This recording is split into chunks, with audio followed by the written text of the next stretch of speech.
Hello, traders. FX Pip Collector here. Today is Thursday, October 16th, and this is my PM recap for the Euro US dollar, and we are on the 1 hour time frame.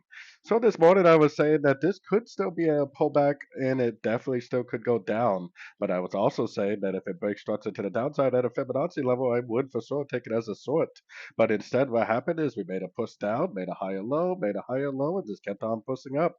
Now, if this just keeps on pushing up, making higher highs, higher lows, and breaks this structure up here, then we know that this bottom right here is the bottom of a wave C on the daily time frame. Now, we should be looking for longs while we learn and earn whether this is really the bottom of a wave C or not. And if it just keeps on going up and breaks this high, then great. We should be looking for longs anyways. If it makes some sort of a corrective pullback and then ends up, breaking structure to the downside at a Fibonacci level, we would just simply stop looking for longs and start looking for shorts again. So anyways, don't forget to check out my website linked over here in the corner. And as always, thank you for watching and happy trading.